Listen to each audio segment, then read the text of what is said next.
ये पहला क्वेश्चन आपके सामने आ चुका है। चलिए यहां पर देखो दिया गया है कि 7वीं शताब्दी के प्रारंभ के साथ थानेश्वर और कन्नौज के सिंहासन पर कौन विराजमान हुआ। चलिए जवाब देना है वन का जो ऑप्शन है यहां पर राइट क्या हो जाएगा, वन नंबर का ऑप्शन देना है, आपका जो आंसर बनेगा यहां पर राइट क्या हो जाएगा। चलिए वन का ऑप्शन की अगर बात करते हैं तो ऑप्शन जिसका डी आ रहा है बिल्कुल राइट हो जाएगा, हर्षवर्धन। याद रखिएगा 7वीं शताब्दी के प्रारंभ के साथ ही देखा जाए तो थानेश्वर और कन्नौज के सिंहासन पर हर्षवर्धन विराजमान हुआ था, है ना। और दोस्तों एक क्वेश्चन भी आ जाता है कि हर्षवर्धन के समय कौन सा चीनी यात्री आया था, तो याद रखिए हुएन सांग जो आया था वो हर्षवर्धन के समय में ही आया था और नालंदा में अध्ययन किया था। क्या, नालंदा में अध्ययन भी किया था, ठीक है ना। आगे बढ़ते क्वेश्चन आपसे अगला पूछा गया है कि भारत में फ्रांसीसी उपनिवेशिक की राजधानी इनमें से क्या थी। भारत में फ्रांसीसी उपनिवेश की राजधानी इनमें से कौन थी, इसका जवाब देना है, आंसर क्या हो जाएगा। चलिए टू का ऑप्शन देना है और टू की अगर बात करते हैं तो दोस्तों याद रखिए फ्रांसीसियों की उपनिवेशिक राजधानी थी, याद रखिएगा पुदुचेरी, जो कि ऑप्शन है यहाँ पर बी नंबर है आपका राइट हो जाएगा, पुदुचेरी हो जाएगा, ठीक है ना। सभी को गुड मॉर्निंग, सभी को गुड मॉर्निंग, सभी को गुड मॉर्निंग। और आगे बढ़ते हैं, क्वेश्चन दिया गया है कि शेर शाह की महानता किसमें निहित है। भाई शेर शाह की महानता जो आपकी है वो किसमें निहित है, यहाँ पर थ्री का ऑप्शन देना है, यहाँ पर जवाब इनमें से क्या हो जाएगा। तो दोस्तों याद रखिए शेर शाह की महानता था उसका प्रशासनिक सुधार, क्या, उसका प्रशासनिक सुधार जो था वो सबसे महत्वपूर्ण था दोस्तों, याद रखिएगा, है ना। उसने देखा जाए राजस्व संबंधी कानून के महत्वपूर्ण सुधार किए थे। उसने ग्रांड ट्रंक रोड, है ना, ये जो बनवाया था इसने ही बनवाया था। तो यहाँ पर जो आंसर आपका है वो डी नंबर इसका राइट हो जाएगा। यहाँ पर आगे बढ़ते क्वेश्चन आपसे दिया गया है, कह रहे औपनिवेशिक भारत में भारतीय विधवाओं के लिए शारदा सदन स्कूल की स्थापना किसने की थी। तो ये बताइएगा कि औपनिवेशिक भारत में दोस्तों भारतीय विधवाओं के लिए शारदा सदन स्कूल की स्थापना जो किया वो किसने किया था। यहां पर दोस्तों ऑप्शन क्या हो जाएगा, चलिए गुड मॉर्निंग, गुड मॉर्निंग। देखिए फोर की अगर बात करते हैं तो ऑप्शन सी हो जाएगा, याद रखिए पंडिता जो आपकी रामाबाई थी, है ना, याद रखिएगा, याद रखिए कि ये जो आपके हैं महाराष्ट्र की थी, प्रतिष्ठित समाजवादी रहे हैं, है ना। पंडिता रामाबाई आपकी हैं एक समाज सुधारिका, समाज कार्यकर्ती रहे हैं। तो इसका जो ऑप्शन आपका सी नंबर आ रहा है बिल्कुल राइट हो जाएगा। और आगे बढ़ते क्वेश्चन दिया गया है कि किस दिल्ली सुल्तान ने कठोर नीति अपनाई थी। दोस्तों यहाँ पर दिल्ली में एक सुल्तान था जिसने बहुत ही कठोर नीतियां लागू किया था और ये कठोर नीतियां लागू करने वाला जो आपका है कौन सा ऑप्शन बी, याद रखिएगा बलबन, ऑप्शन जिसका बी नंबर है राइट हो जाएगा, बलबन यहाँ पर राइट हो जाएगा, क्लियर है ना। और यहाँ पर आगे बढ़ते क्वेश्चन दिया गया है कि 1905 ईस्वी में, क्या 1905 ईस्वी में गोपाल कृष्ण गोखले द्वारा स्थापित प्रसिद्ध समाज सेवी संस्था का नाम क्या है। तो दोस्तों यहाँ पर देख सकते हैं 1905 में गोपाल कृष्ण गोखले ने एक संस्था यहाँ पर दिया था और ये संस्था का नाम पूछा गया है। तो दोस्तों यहाँ पर देखिए ऑप्शन डी हो जाएगा, सर्वेंट ऑफ इंडिया सोसाइटी, क्या बनेगा, ऑप्शन डी बनेगा, सर्वेंट ऑफ इंडिया सोसाइटी इसका आंसर है, यहाँ पर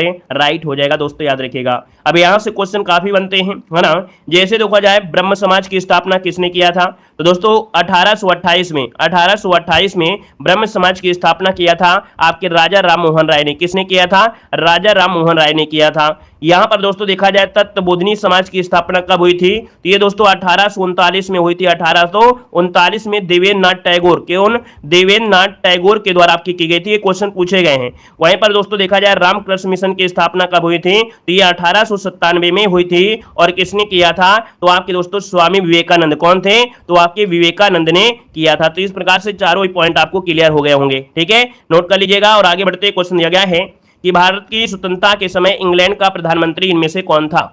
दोस्तों यहाँ पर जवाब देना है, आपका जो आंसर है यहाँ पर राइट क्या बनेगा। चलिए यहाँ पर जितने लोग जुड़ गए एक बार वीडियो को लाइक शेयर भी कर दीजिएगा भाई, है ना। जितने लोग यहाँ पर जुड़ गए हैं एक बार सभी लोग वीडियो को लाइक भी कर दीजिए, शेयर भी कर दीजिए, अपने दोस्तों को भी शेयर करें, रिश्तेदारों को भी शेयर करें, ठीक है।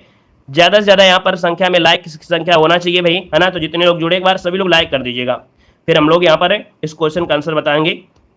चलिए बहुत अच्छे दोस्तों, यहाँ पर दिखा है भारत की स्वतंत्रता के समय इंग्लैंड का प्रधानमंत्री कौन था। 7 की अगर बात करते हैं तो दोस्तों ऑप्शन में से क्या हो जाएगा, सी नंबर है, याद रखिएगा ये है क्लीमेंट एटली, कौन है, क्लीमेंट एटली, जो कि ऑप्शन है सी नंबर है राइट हो जाएगा। और देखा जाए तो भारत में जो माउंटबेटन योजना आई थी, ये आधार देखा जाए तो 4 जुलाई 1947 को ब्रिटिश संसद में भारतीय स्वतंत्रता बिल को पेश किया गया था। इसका ऑप्शन आपका बनेगा सी नंबर। आगे बढ़ते क्वेश्चन दिया गया है कि गांधी जी किसे अपना राजनीतिक गुरु मानते थे। गांधी जी किसने अपने राजनीतिक गुरु मानते थे, यहाँ पर ऑप्शन देना है। क्वेश्चन नंबर 8 की अगर बात करते हैं तो देखिए 8 नंबर का ऑप्शन यहाँ पर देखिए आ भी रहा है, ऑप्शन बी हो जाएगा। याद रखिए गोपाल कृष्ण गोखले, क्या हो जाएगा, गोपाल कृष्ण गोखले इसका जो ऑप्शन है यहाँ पर बी नंबर है, राइट हो जाएगा। क्लियर है भाई। और ये महाराष्ट्र के राष्ट्रवादी नेता आपके रहे हैं। यहाँ पर आगे बढ़ते क्वेश्चन दिया गया है कि भारतीय राष्ट्रीय कांग्रेस के सर्वप्रथम मुस्लिम अध्यक्ष कौन थे। वेरी वेरी एमपी क्वेश्चन आपका दिया गया है, बताइएगा भारतीय राष्ट्रीय कांग्रेस के सर्वप्रथम मुस्लिम अध्यक्ष पूछा गया है। 9 का ऑप्शन दीजिएगा। देखिए 9 के ऑप्शन की बात करते हैं तो देखिए काफी लोग जवाब देने का प्रयास भी कर रहे हैं। यहाँ पर आंसर जो आपका है डी नंबर हो जाएगा बदरुद्दीन तैयबजी, जिसका ऑप्शन आया है डी नंबर है, राइट हो जाएगा। बदरुद्दीन तैयबजी इसका आंसर हो जाएगा। और ये दोस्तों आपके कांग्रेस के तीसरे अधिवेशन में ये आपके अध्यक्ष बने थे दोस्तों, याद रखिएगा। यहाँ पर आगे बढ़ते हैं, क्वेश्चन दिया गया है कि हिंद स्वराज नामक पुस्तक के लेखक कौन है। हिंद स्वराज नामक पुस्तक के जो लेखक हैं इनमें से कौन है, क्वेश्चन नंबर 10 लॉक किया जाए। चलिए यहाँ पर देखिए ऑप्शन यहाँ पर नंबर बिल्कुल सही आया है, मोहनदास करमचंद गांधी। मोहनदास करमचंद गांधी जिसका ऑप्शन आ रहा है यहाँ पर नंबर इसका राइट हो जाएगा। और दोस्तों याद रखिए 1909 में है ना, 1909 में ये आपकी जो कैसल जहाज था उस पर आपकी यात्रा के समय लिखा था। आगे बढ़ते हैं, क्वेश्चन दिया गया है कि पृथ्वी के वायुमंडल की किस परत में ओजोन परत पाई जाती है। डेली हम आपको समझाते हैं, डेली आपको बताते हैं इस क्वेश्चन के बारे में।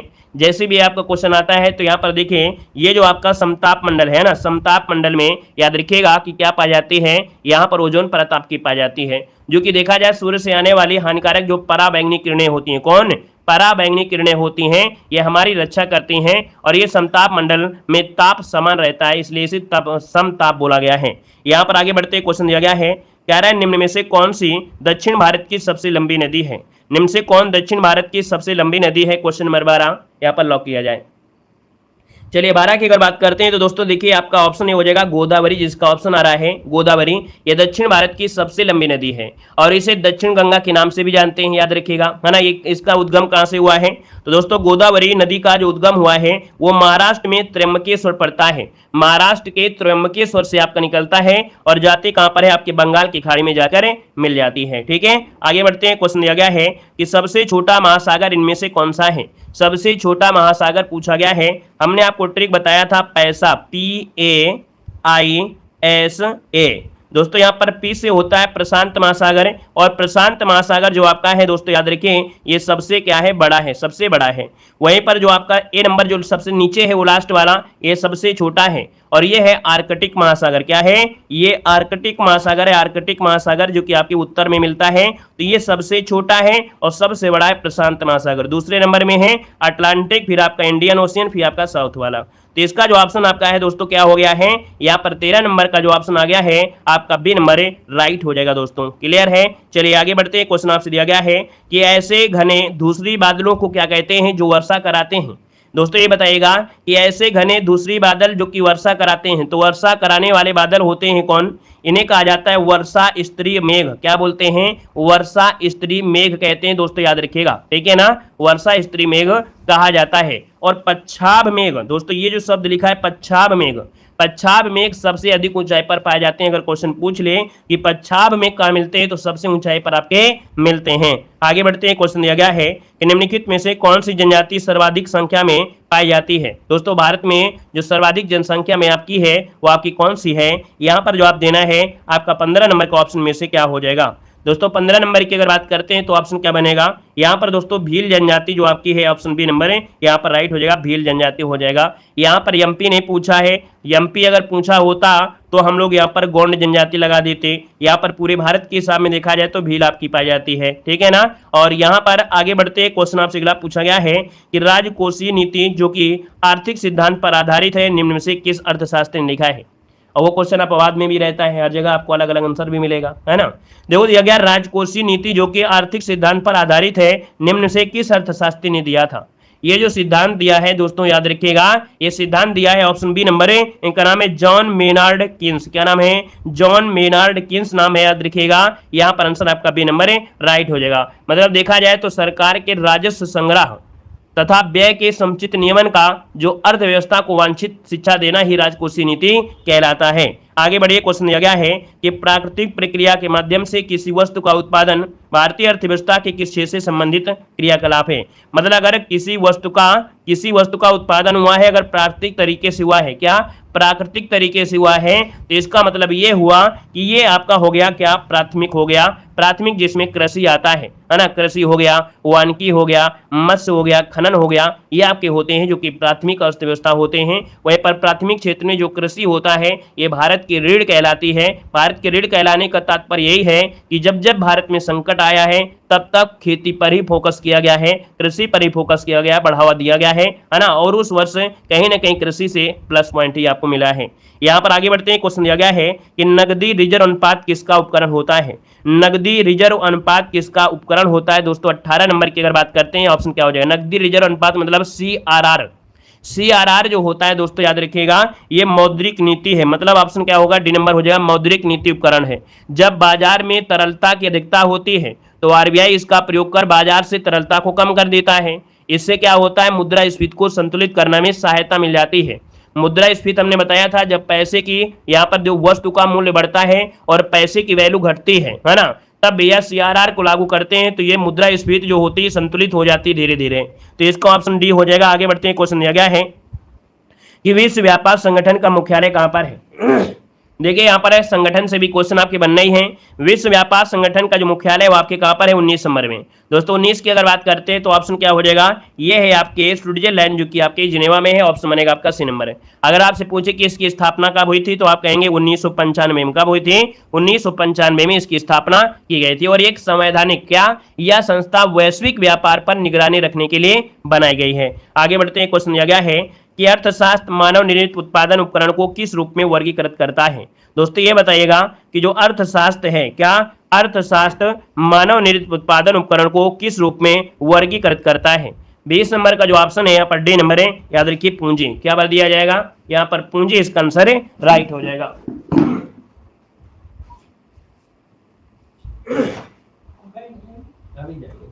चलिए अगला देखिए, क्वेश्चन आपसे कह रहा है, यहां पर दिया गया है कि राष्ट्रीय खाद्य सुरक्षा अधिनियम निम्नलिखित में से किस वर्ष में पारित किया गया था। दोस्तों बताना है राष्ट्रीय खाद्य सुरक्षा अधिनियम किस वर्ष में पारित किया गया था। यहां पर आंसर क्या हो जाएगा, तो आंसर आपका डी नंबर हो जाएगा 2013 में। कब किया गया था, 2013 में यह आपका किया गया था। नेक्स्ट क्वेश्चन कराते हैं, क्वेश्चन दिया गया है जिला कलेक्टर का जो पद हुआ था ये कब बना गया था, चलिए बताइएगा। यहाँ पर बताना है कि जिला कलेक्टर का जो पद बनाया गया है कब बनाया गया था। दोस्तों 22 नंबर का ऑप्शन लॉक करिएगा और 22 का ऑप्शन बी हो जाएगा, याद रखिएगा 1772 ईस्वी, जो कि ऑप्शन है आपका बी नंबर है, राइट हो जाएगा। वारेन हेस्टिंग दोस्तों इस समय आपका था, है ना। और प्रत्येक जिले में एक फौजदारी तथा दीवानी अदालत की स्थापना भी की गई थी। यहाँ पर आगे बढ़िए, क्वेश्चन दिया गया है कि संविधान में जन स्वास्थ्य एवं स्वच्छता तथा अस्पताल एवं औषधालय की सूची में आपके आते हैं। पहले इस साल अर्थात 2021 में क्वेश्चन आपका पूछा भी गया था। तो दोस्तों बताइएगा कि यहाँ पर जो आंसर आपका होगा राइट क्या हो जाएगा, है ना। फर्स्ट ईयर मतलब 2021 में क्वेश्चन आपका पूछा गया था। तो जवाब इनमें से क्या हो जाएगा, देखिए जवाब भी यहाँ पर आ रहे हैं। 23 नंबर का जो ऑप्शन है दोस्तों नोट कर लीजिएगा, बी हो जाएगा। ये राज्य सूची का विषय है, याद रखिएगा कि स्वास्थ्य हो, है ना, जन स्वास्थ्य, स्वच्छता, अस्पताल, ये जो आपके हैं राज्य सूची के विषय हैं। ऑप्शन राइट हो जाएगा आपका, बी नंबर हो जाएगा। आगे बढ़ते, क्वेश्चन दिया गया है कि जिला न्यायाधीश किसके नियंत्रण के अधीन होता है। जिला न्यायाधीश किसके नियंत्रण के अधीन होता है दोस्तों, 24 नंबर में। तो 24 का ऑप्शन बी हो जाएगा, ये आपके उच्च न्यायालय अर्थात हाई कोर्ट के अंतर्गत आपका ये आता है, इसके अधीन होता है दोस्तों, याद रखिएगा ऑप्शन बी हो जाएगा। नेक्स्ट क्वेश्चन को आते हैं, क्वेश्चन दिया गया है कि सामाजिक न्याय का अर्थ क्या होता है। सामाजिक न्याय ये होता क्या है।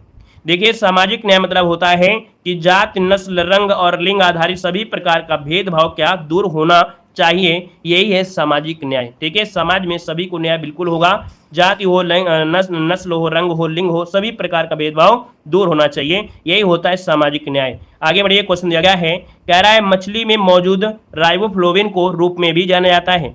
मतलब मछली में मौजूद जो आपको राइबोफ्लेविन होता है, तो दोस्तों इसे जाना जाता है यहाँ पर 26 नंबर में। तो दोस्तों ऑप्शन सी हो जाएगा, ये विटामिन B2 होता है। कौन होता है, याद रखिएगा विटामिन B2 के नाम से जाना जाता है, जो कि जल में घुलनशील होता है ना।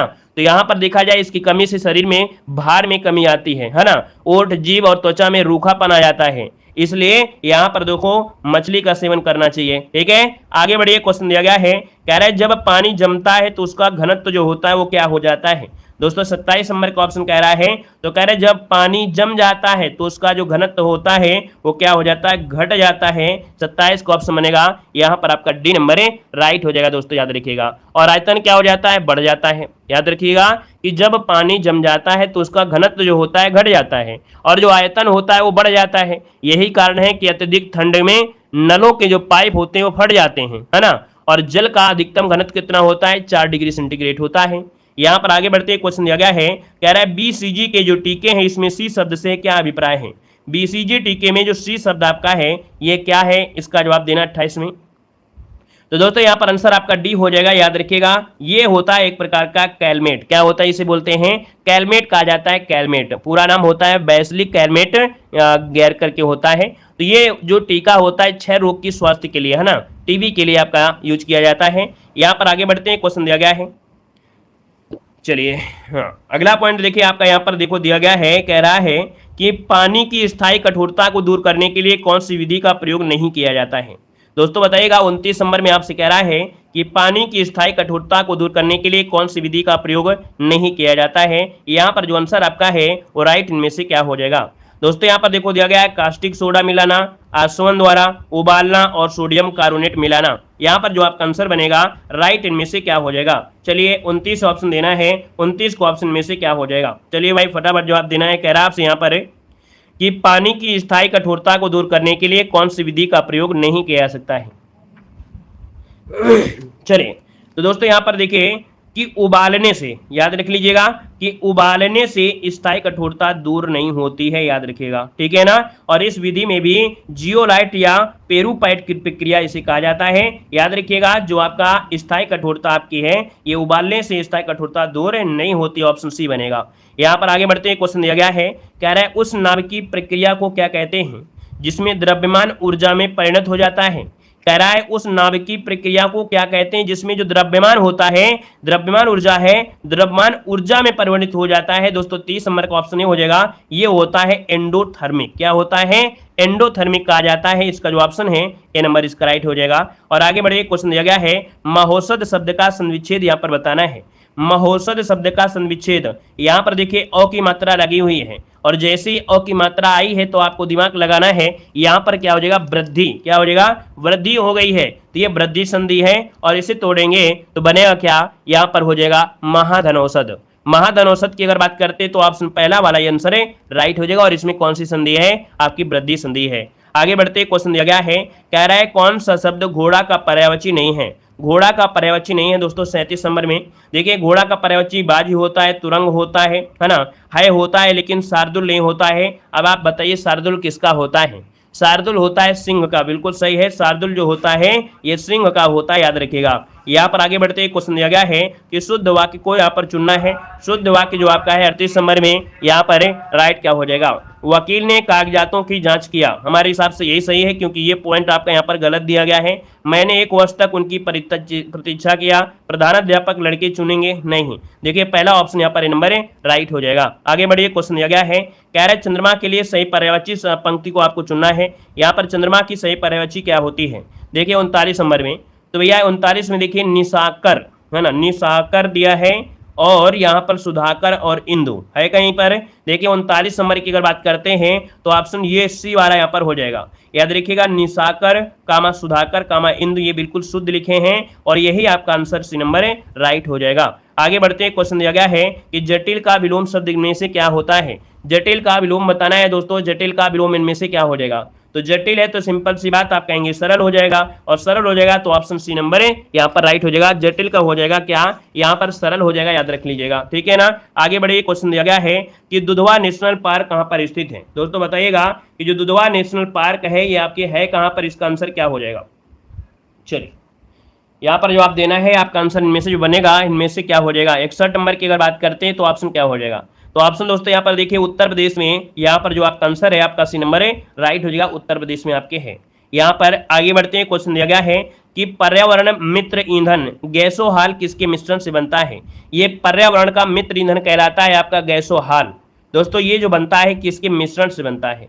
तो दोस्तों याद रखिएगा पेट्रोल और एथेनॉल के मिश्रण को, क्या याद रखिए, पेट्रोल और एथेनॉल के मिश्रण को ही कहा जाता है यहाँ पर गैसोहाल। यहाँ पर आंसर आपका पहला इसका राइट हो जाएगा।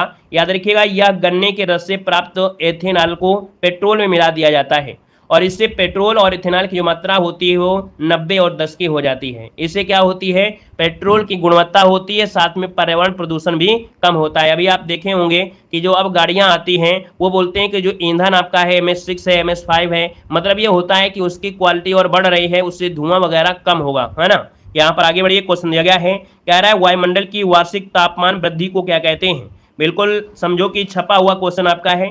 यहाँ पर दोस्तों याद रखिएगा कि ग्लोबल वार्मिंग को अच्छे से पढ़ लीजिएगा। यहाँ पर देखिए 63 नंबर का ऑप्शन बी हो जाएगा, ये होता है ग्लोबल वार्मिंग, मतलब वायुमंडल की जो तापमान वृद्धि हो रही है ये होता है global warming, option B right हो जाएगा। नेक्स्ट क्वेश्चन को आते हैं। क्वेश्चन दिया गया है कि पिछौला झील कहाँ पर है। पिछौला झील जो आपकी है ये कहाँ पर है दोस्तों, 64 नंबर में।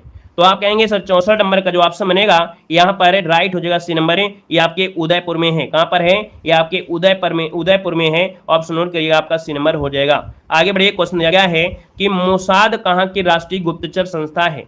बताइए मोसाद जो है ये कहाँ की राष्ट्रीय गुप्तचर संस्था है, यहाँ पर 65 नंबर में। तो दोस्तों यहाँ पर आंसर जो आपका बनेगा वो ऑप्शन बनेगा कौन सा, ए नंबर है, ये इजराइल की है दोस्तों। कहाँ की है, इजराइल की है। यहाँ पर आंसर आपका बनेगा ए नंबर है, राइट हो जाएगा। नेक्स्ट क्वेश्चन को आते हैं। क्वेश्चन दिया गया है कि तीसरे ग्रीष्मकालीन युवा ओलंपिक खेल 2018 में पदक तालिका में भारत कौन से स्थान पर रहा था। दोस्तों याद रखिए, भारत जो रहा था ये 17वें स्थान पर रहा था। इसका जो ऑप्शन है यहाँ पर सी नंबर है, राइट हो जाएगा। स्पोर्ट्स का अलग वीडियो है, उसको आप देख सकते हैं। अगला क्वेश्चन दिया गया है कि भारत रत्न से सम्मानित होने वाले पहले संगीतकार इनमें से कौन थे। भारत रत्न से सम्मानित होने वाले पहले संगीतकार इनमें से कौन थे दोस्तों, यहाँ पर जवाब देना है दोस्तों। 67 नंबर का ऑप्शन बी हो जाएगा, ये है आपके पंडित रविशंकर। याद रखिएगा, भारत रत्न से सम्मानित होने वाले पंडित ये आपके रविशंकर है, रहमान मत लगाइए, ऑप्शन बनेगा बी नंबर। और आगे बढ़ते हैं, क्वेश्चन आपसे पूछा गया है, यहाँ पर दिया है प्रसिद्ध उपन्यास चंद्रकांता के लेखक कौन है। प्रसिद्ध उपन्यास चंद्रकांता के लेखक पूछा गया है। अब आप कहेंगे चंद्रकांता की अगर बात कर रहा है तो आप कहेंगे देवकी नंदन खत्री, जिसका ऑप्शन है यहाँ पर ए नंबर है, राइट हो जाएगा, ए नंबर हो जाएगा। आगे बढ़िए, क्वेश्चन दिया गया है कि यक्षगान किस राज्य का लोक नृत्य है। यक्षगान जो है ये किस राज्य का लोक नृत्य है। यक्षगान की अगर बात करते हैं तो आप सभी लोग जानते हैं यक्षगान जो आपका है कर्नाटक का है, मतलब ऑप्शन जिसका है नंबर है, यहाँ पर राइट हो जाएगा। और आगे बढ़ते हैं, क्वेश्चन दिया गया है कि राष्ट्रीय पर्यावरण इंजीनियरिंग अनुसंधान संस्थान कहाँ पर है। हमने बेसिक वाला वीडियो बनाया था जहाँ पर अनुसंधान वगैरह हमने पढ़ाया है, और ऐसे ही क्वेश्चन आपको पढ़ाया है, क्योंकि भाई जब सिलेबस में है और जब सिलेबस में है तो क्वेश्चन वहां से तो आना ही आना है, ठीक है ना। तो याद रखिए ये सब चीजें आप लोग देख लीजिएगा, है ना, हमने अनुसंधान वगैरह पढ़ा दिया है। राष्ट्रीय पर्यावरण इंजीनियरिंग अनुसंधान संस्थान कहाँ पर है दोस्तों, 70 नंबर का ऑप्शन ये हो जाएगा, ये नागपुर में, महाराष्ट्र में नागपुर हो जाएगा, ए नंबर हो जाएगा, नागपुर में हो जाएगा। आगे बढ़िए, क्वेश्चन आपसे दिया गया है कि उत्तर प्रदेश के किस जिले में विश्व का पहला गिद्ध संरक्षण केंद्र का निर्माण किया गया है। दोस्तों यहाँ पर आंसर देना है, आपका जो आंसर है यहाँ पर राइट क्या हो जाएगा, तो आप कहेंगे महाराजगंज में। कहाँ पर है, आपके महाराजगंज, जो कि ऑप्शन बनेगा यहाँ पर सी नंबर है। नेक्स्ट क्वेश्चन दिया गया है कि स्वच्छ सर्वेक्षण ग्रामीण 2023 की डेल्टा रैंकिंग में उत्तर प्रदेश का कौन सा जिला अव्वल पर आपका है। दोस्तों यहाँ पर जवाब देना है, आपका जो आंसर बनेगा यहाँ पर है राइट क्या हो जाएगा, फटाफट जवाब दीजिएगा। यहाँ पर जो आंसर बनेगा इनमें से राइट क्या हो जाएगा चलिए यहाँ पर जवाब दीजिएगा। कह रहा है कि स्वच्छ सर्वेक्षण ग्रामीण 2023 की जो आपकी डेल्टा रैंकिंग आपकी है उत्तर प्रदेश की, स्वच्छ आपका जो पूछा गया है वो आपका इनमें से कौन सा है। नोट करिएगा, जो ऑप्शन आपका बनेगा यहाँ पर बी नंबर, ये प्रतापगढ़ है। कौन है, प्रतापगढ़, जो कि ऑप्शन है आपका बी नंबर है, राइट हो जाएगा। नेक्स्ट क्वेश्चन को आते हैं। क्वेश्चन दिया गया है कि अपराध और आपराधिक ट्रैकिंग नेटवर्क सिस्टम लागू करने में उत्तर प्रदेश का कौन सा स्थान है।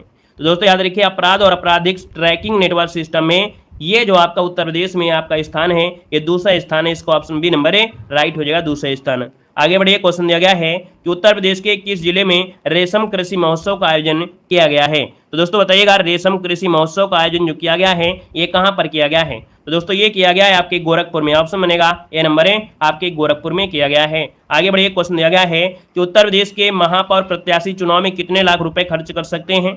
तो दोस्तों यहाँ पर देखिए, आपका 40 लाख रुपए खर्च कर सकते हैं, ऑप्शन बी हो जाएगा। ये क्वेश्चन हमने आपके करंट अफेयर के पढ़ा भी दिए हैं, तो शायद ये दोबारा रिवीजन हो गया है, ये दोबारा आपके इसमें आपके ऐड हो गए हैं। उत्तर प्रदेश की मिसेज आपकी कौन बनी है। तो दोस्तों ये आपकी कौन बनी है मिसेज, तो दोस्तों ये है आपकी ऑप्शन नंबर चंद्रकांता है। कौन है, चंद्रकांता, ये नंबर हो जाएगा। अगला दिया गया है कि उत्तर प्रदेश में कहाँ मेगा यूथ फेस्टिवल एक्सप्रेशन का आयोजन किया गया है। तो दोस्तों याद रखिएगा कि उत्तर प्रदेश में मेगा यूथ फेस्टिवल का जो आयोजन किया गया है ये आपके कानपुर में किया गया, ऑप्शन आपका सी हो जाएगा। अगला क्वेश्चन देखो दिया गया है, कह रहा है मुलायम सिंह यादव को मरणोपरांत किस सम्मान से सम्मानित किया गया है। आप कहेंगे यहां पर जो आंसर आपका ए है आपका पद्म विभूषण इसका आंसर है, राइट हो जाएगा। नेक्स्ट क्वेश्चन को आते हैं। क्वेश्चन आपसे अगला पूछा गया है कि हाल ही में उत्तर प्रदेश के किस अभ्यारण्य में बाघों का पहला फोटोग्राफिक प्रमाण दर्ज हुआ है। यह हमने पढ़ा दिया था, इसलिए थोड़ा फास्ट तरीके से पढ़ा दिए हैं। यहाँ पर आंसर आपका डी हो जाएगा, सुहेलवा अभ्यारण्य जो ऑप्शन है आपका डी नंबर है वो राइट हो जाएगा। नेक्स्ट क्वेश्चन दिया गया है, उत्तर प्रदेश में डबल डेकर क्रूज सेवा चलाया जाएगा। ये क्रूज सेवा किसके मध्य चलाया जाएगा। ये जो क्रूज सेवा है वो आपके किसके मध्य चलाया जाएगा, तो आपके काशी और पटना, क्या हो जाएगा, काशी और पटना के मध्य ये चलाया जाएगा दोस्तों, है ना। ये क्वेश्चन हमने पढ़ा दिया था, ये शायद दोबारा से इस मॉडल पेपर में ऐड हो गए हैं ना, तो इसका आंसर आपका हो गया ए नंबर हो गया। अब आपको यहाँ पर ध्यान देना है, यहाँ पर देखिए नदियों के किनारे जो आपके बसे शहर होंगे या बसे नगर होंगे उनको यहाँ पर आपको ध्यान से पढ़ना है ना। और जिन लोगों ने भाई वीडियो को लाइक नहीं किया है एक बार वीडियो को लाइक भी कर दीजिएगा, क्योंकि आज वीडियो में लाइक की संख्या थोड़ा कम लग रही है ना। जितने लोग जुड़े हैं एक बार सभी लोग वीडियो को लाइक कर दीजिएगा। चलिए यहाँ पर देखो दिया गया है, कह रहे नासिक, और जो नासिक बसा है याद रखिएगा ये गोदावरी नदी के किनारे बसा है। क्या, गोदावरी नदी के किनारे बसा हुआ है। अगला है लखनऊ, तो लखनऊ बसा है गोमती नदी किनारे। क्या, गोमती नदी के किनारे बसा है। वहीं पर दोस्तों देखिए जौनपुर बसा है, जौनपुर बसा है आपके गोमती नदी के किनारे बसा हुआ है। अगला पॉइंट आपसे कह रहा है, कह रहा आपसे प्रयागराज, दोस्तों प्रयागराज दोस्तों दे सकते हैं गंगा यमुना सरस्वती, अर्थात यहाँ पर आपका हो जाएगा गंगा यमुना। यहाँ पर दिया है पटना, और पटना दोस्तों याद रखिए पटना से जो बसा है वो गंगा और सोन नदी के यहाँ पर किनारे बसा है। और अगला है द्वारिका, हरिद्वार, हरिद्वार बसा है गंगा नदी के किनारे, है ना। अगला है कानपुर, और कानपुर बसा है गंगा नदी के किनारे। वाराणसी अगर पूछे तो वाराणसी बसा है आपके गंगा नदी के किनारे बसा है। वहीं पर कन्नौज बसा है आपके गंगा नदी के किनारे। बद्रीनाथ, दोस्तों बद्रीनाथ बसा है आपके अलकनंदा के किनारे। यहाँ पर दोस्तों देखो दिया है भरूच, भरूच आपके नर्मदा नदी किनारे, ठीक है। यहाँ पर अगला दिया गया है, क्या कह रहा है जबलपुर, और जबलपुर की अगर बात करते हैं तो दोस्तों याद रखिए जबलपुर बसा है आपके नर्मदा नदी किनारे। वहां पर धुआंधार जलप्रपात जो बनता है वो आपको यही बनता है। और अगला दिया गया है कुरनूल, कुरनूल दोस्तों आपके तुंगभद्रा नदी के किनारे बसा हुआ है। हम्पी दोस्तों अगर पूछे हम्पी किस नदी किनारे, तो आपके तुंगभद्रा नदी के किनारे बसा हुआ है। सूरत जो बसा है वो किस नदी के किनारे, तो सूरत बसा हुआ है ताप्ती नदी के किनारे। किस नदी किनारे, ताप्ती नदी के किनारे बसा है। अगला दिया गया है बैतूल, बैतूल भी बसा हुआ है ताप्ती नदी किनारे। दोस्तों ग्वालियर की अगर बात करते हैं तो ग्वालियर आपका चंबल नदी के किनारे बसा हुआ है। यहाँ पर दिया गया है विजयवाड़ा, विजयवाड़ा दोस्तों आपके कृष्ण नदी के किनारे बसा हुआ है। किसने, कृष्ण नदी किनारे। फिरोजपुर दोस्तों, फिरोजपुर आपके सतलज नदी के किनारे बसा हुआ है। अगला है लुधियाना, और लुधियाना जो आपका है दोस्तों वो सतलज नदी के किनारे बसा हुआ है। और आगे पॉइंट में आते हैं, पॉइंट आपसे अगला है कि जो जमशेदपुर आपका है, क्या जमशेदपुर जो आपका है ये स्वर्ण रेखा नदी के किनारे, किस नदी किनारे, स्वर्ण रेखा नदी के किनारे बसा है। अहमदाबाद जो बसा है वो आपके साबरमती नदी के किनारे, किस नदी किनारे, तो याद रखिए अहमदाबाद साबरमती नदी के किनारे बसा हुआ है। अगला है अयोध्या की अगर बात करते हैं तो अयोध्या जो बसा हुआ है वो आपके सरयू नदी किनारे, किस नदी किनारे, तो अयोध्या बसा हुआ है सरयू नदी किनारे बसा हुआ है। अगला है गोरखपुर, और गोरखपुर जो बसा है किस नदी किनारे, तो आप कहेंगे गोरखपुर बसा है आपके राप्ती नदी किनारे। किस नदी किनारे, राप्ती नदी के किनारे गोरखपुर है। वहीं पर रामगंगा नदी किनारे बसा है बरेली, याद रखिए बरेली जो बसा है वो रामगंगा नदी के किनारे बसा है। वहीं पर दोस्तों भीमा नदी के किनारे बसा है पंढरपुर आपका बसा है। हुगली आपका देखिए कोलकाता जो बसा है कोलकाता, तो दोस्तों याद रखिए कोलकाता आपकी हुगली नदी के किनारे बसा हुआ है। कटक आपका जो बसा है महानदी के किनारे, ठीक है, कटक जो आपका है महानदी के किनारे। हैदराबाद जो बसा है वो आपकी मूसी नदी किनारे, ठीक है, हैदराबाद मूसी नदी के किनारे बसा है। वहीं पर दोस्तों देखिए संबलपुर, और संबलपुर जो बसा है वो आपके दोस्तों याद रखिए महानदी के किनारे बसा है। कोटा जो आपका है दोस्तों चंबल नदी के किनारे है, कोटा चंबल नदी के किनारे है। केदारनाथ दोस्तों याद रखिए मंदाकिनी नदी के किनारे बसा है, आपका केदारनाथ मंदाकिनी नदी के किनारे बसा है। और अगला दिया गया है यहाँ पर दोस्तों श्रीरंगपट्टनम, दोस्तों श्रीरंगपट्टनम जो आपका है टीपू सुल्तान आपने नाम सुना होगा, तो श्रीरंगपट्टनम जो बसा है कावेरी नदी के किनारे बसा है।